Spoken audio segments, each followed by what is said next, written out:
Операция кезінде ояну? Жоқ, мен бұны елестете алмаймын. Сенің денеңді біреу қозғалтып жатқан кез бұл өте біртүрлі сәт болып есептелінеді. Яғни операция кезінде саған біреу оянып кеткен жағдайда неше түрлі заттармен сенің ағзаңы қозғалтып жатқан өте біртүрлі жағымсыз сәт. Мен осыған дейінгі неше түрлі нәрселер оқыдым, бірақ та мен өзім операция кезінде оянам деп ойламадым.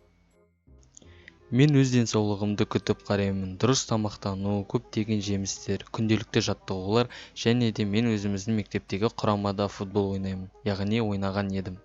Бір күндері біз қосарлас сыныппен футбол ойнауға шыққан болатынбыз. Және де ол жақтағы қарсыластағы алып Билл деген өте үлкен дәу ойыншы болған болатын. Және де ол өзінің бүкіл салмағымен менің денеме келіп құлап түсті. Және де менің аяғымдағы бүкіл сүйектерді сындырған болатын, бірақ ол оны әдейі істемеді. Басында маған бұл мүлде білінбеген еді. Бірақ та не болғанын түсінген уақытта менің аяғымның ауырғанын сезіп, бірден есімнен танып қалған едім. Және де мені ауруханаға алып бара жатқан жерінен ояндым. Оянып қалсам қасымда дәрігер отыр. Ол менің аяғыма наркоз салып және де операция жасайтындығын айтқан еді. Ал мен болсам сол кезде дірілдеп тіптен қорқып кеткен болатынмын. Бірақ та дәрігер оның ешқандай қорқатындығы жоқ екенін айтты. Бірақ та мен оны мүлде басқаша сезіндім. Өйткені маған операция бірінші рет жасайын деп тұрған еді. Тіпті айналадағы барлық адам ауыртпашылық болмайтынын айтса да, сенің аяғыңды кесіп, оның үшін неше түрлі нәрселермен тазалайтыны біртүрлі көрінеді маған. Менің бақытыма орай өте жақсы деген дәрігерлер түскен болатын. Олар маған әзіл айтып және де менің көңілімді көтерді. Операция бөлмесіне анестезиолог келіп, маған біраз әзіл айтып, операцияны бастайын деп жатты. Менің мұрныма трубка салып қойды. Және де мен бұдан кейін өзімді біртүрлі сезініп кеттім. Айнала дірілдеп бірден операция қалай болады, солай болғандай бірден ұйқыға кеткен болатынмын. Бірақ та сіздер білмейсіздер, операция бөлмесінде ешкім білмейтін осындай жағдай болды. Мен көзімді жайлап аша берген едім. Миым болса бұнда не болып жатқанын тіптен де түсінбеді. Менің басым айналып, денем өте ауырсынып кетті. Және де барынша көзімді ашқым келді. Бірақ та көзімді ашу маған оңайлыққа түспеген еді. Көзімді аша берген кезде өте қатты жарқыраған жарық менің көзіме түскен болатын. Және де мен көзімді бұл жарыққа үйреткеннен кейін көзімді жайлап аша бастадым.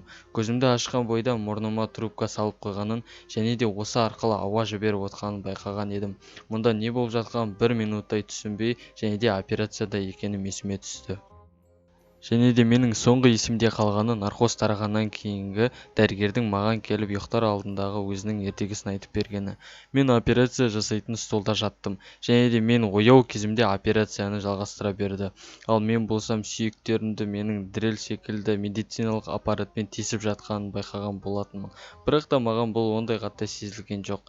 Яғни кезінде еңбек сабағы кезіндегі темірлерді дрельмен яғни тесіп артқа қарай кері шығаратыны осылар секілді менің де сүйектерімді тесіп жатқанын байқаған едім. Бірақ та тек қана дрельдің дауысы ғана есіме түсті.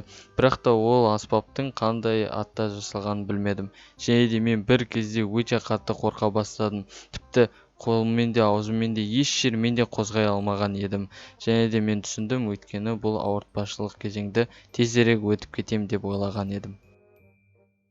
Маған енді тек қана дәрігерлердің жасап болғанын күту еді.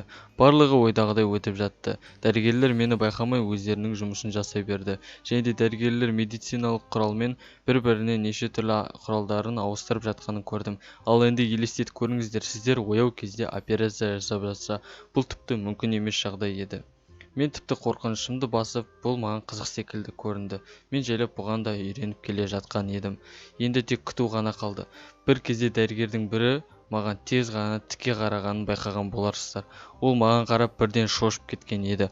Оның түрінен көрініп тұр, мұндай жағдайды күтпегені. Және де ол тезірек трубканы алып келесі жағына салып, маған тағы да наркоз салып қойды. Мен ұйықтап қалған едім. Операцияның бітуіне шамалы қалған кезде тағы оянып кеттім. Бұған менің ағзам дайын емес секілді болып көрінді. Және де дәрігерлер бұған үйреніп, маған наркоз салып, тағы да ұйықтатып тастаған болатын. Мен палатада оянған болатынмын, және де сол уақытта дәрігер келіп менің жағдайымның қалай екенін сұрады. Мен жаймен өзіме келе бастадым, және де есік алдындағы бүкіл дәрігерлердің жиналып тұрғанын байқаған едім. Өйткені бұндай жағдай тек дәрігерлерде бірінші рет қана болып тұрған еді. Мен тіпті өзімді жұлдыз сезіне бастадым, және де дәрігер бұған қарап күлді. Бірақ та дәрігерден байқауға болады, өзінің қателігін түсінгендей болған еді. Бірақ та маған бұл еш әсер етпеді, өйткені маған адреналин, яғни қызық болған болатын. Ал достарым, сіздерде де осындай болды ма? Яғни операция кезінде оянып көрдіңіздер ме? Осы видеоны достарыңызға жіберіп көріңіз, бәлкім достарыңызда бұндай жағдай болған болар. Видео ұнаса лайк басыңыздар, сау болыңыздар.